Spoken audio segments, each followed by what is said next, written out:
All right, y'all, so I'm back.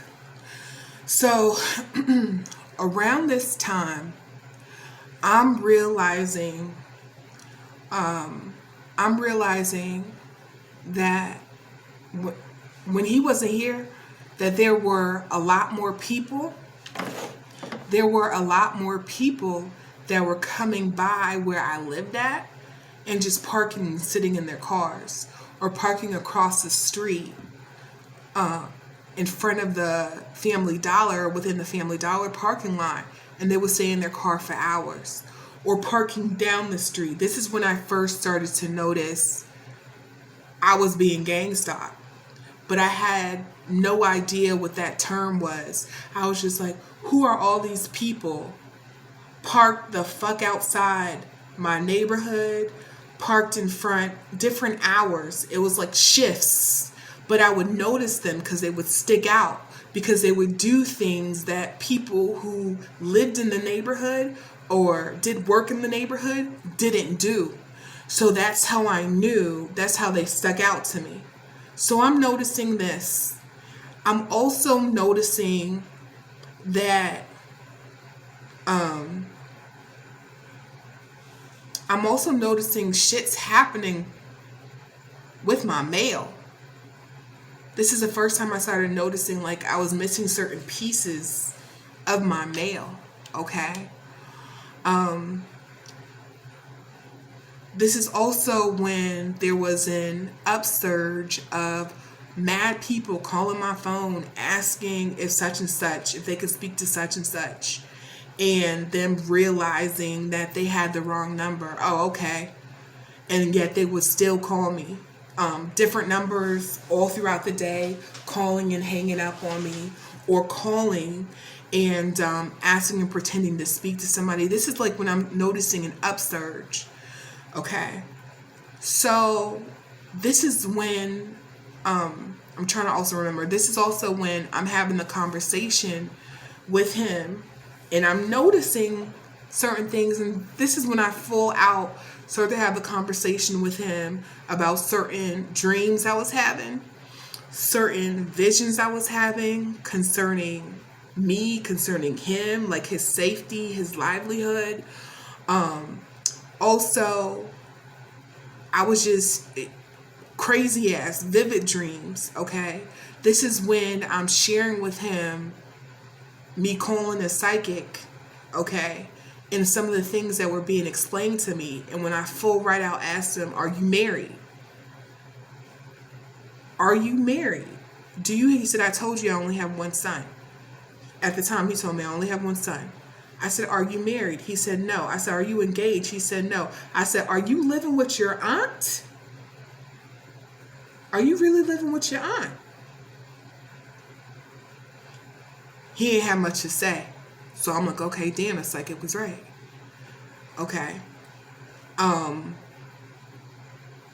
So, man. Whew, y'all.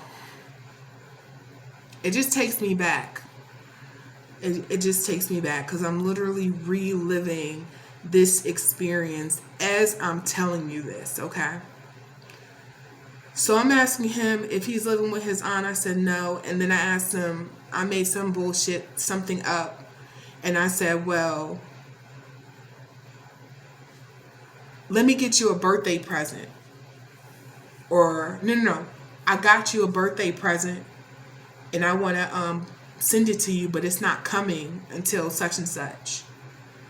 Okay? And the reason why I did that was because I wanted him to give me his address so I can mail it to him and so I can look the fuck up to see where this dude really lives at. Okay? So for a while he was resistant and he was just like, well, there's no need for you to have the address anyways because I'm about to move.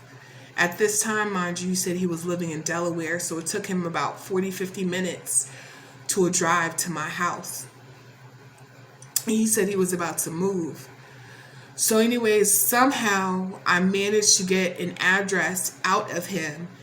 And when I typed that bad boy in, that house looked like it it was on the market to be rented at Trulia, on Trulia. And it was, I think, 2 weeks or a week or 2 weeks, fairly new on Trulia, marketed to be rent out. I was like, damn, this dude already moved out. And he didn't tell me, so he been knew he was going to move. He been knew he was moving out, but gave me the address anyways, knowing that he wasn't going to get it because he was moving out. And even though he told me he lived in Delaware, and he told me what area he lived in, but that area, the area that he gave me didn't match the area of the address. Like, didn't match. I'm trying to remember back if it matched like the city portion. It may have, it may not have. I can't really recall or remember to be sure. But I remember myself being very surprised because I'm thinking all this time, I'm thinking this dude lives, I knew he lived in Delaware, but I'm thinking like, oh, he lives with his like auntie. And lo and behold, I was just like, all this was a lie. All him living with his auntie, that's what he said. You know what I'm saying? But he happened to leave out that he was also living with his kids. Okay? Living with his kids and his baby mama. And how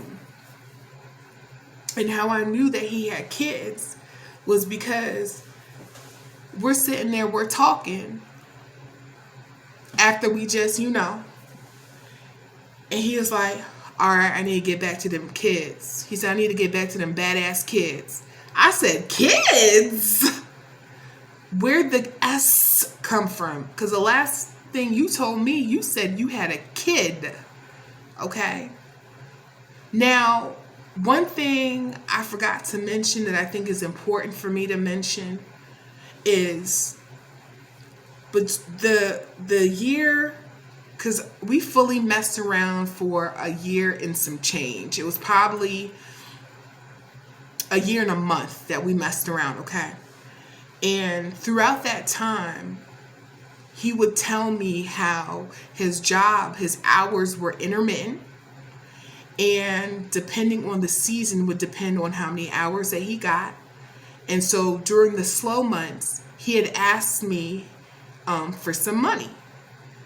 And I was the type of person where I had it and I was just like, listen, don't even worry about paying me back. And I think in totality, I probably ended up giving him like around $600 for the whole time that we met, or we were messing with each other. I gave him a totality of $600. There was a time where he needed gas here. There was a time where he needed money to fix his car here. There was a time where he needed to handle something here. So throughout that year and a month of us messing, I gave him like a total of $600.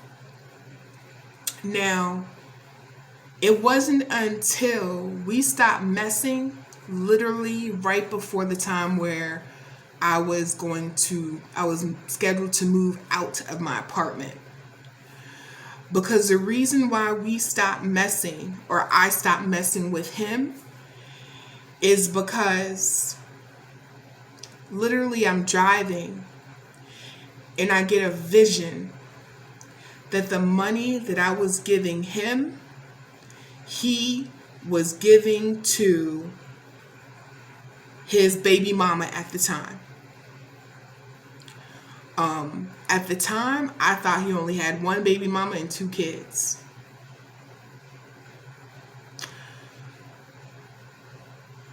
At the time, he only told me of one baby mama. He told me of 1 kid, and the kids part slipped out.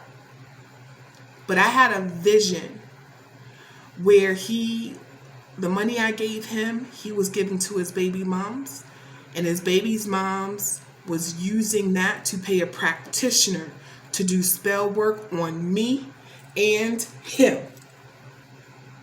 This is the woman that the Divinely Guided Tarot and AEL Tarot were telling me about. Okay? And when I learned that, I said, fuck no. I'm out. And I know it took me a minute. It took me a minute to get to that point. But I'm just like, that's what was the icing on the cake for me. It should have been other things earlier on, but that was the icing on the cake for me. Like, I opened my home to you. I opened my legs to you. We had conversations. I gave you money when you needed it. And you turned around and gave that money to a different bitch. And that bitch turned around and paid a practitioner to do spell work on me, death spells and graveyard spells on me, and all different types of spells on this motherfucker, okay? And the crazy thing is, this was some of the stuff that I was seeing in my dream state. But I was just new to learning my gifts, so I couldn't put it together, y'all. But when I saw that vision, it clicked everything. It clicked everything. And that's when I'm like, I'm out. I'm out.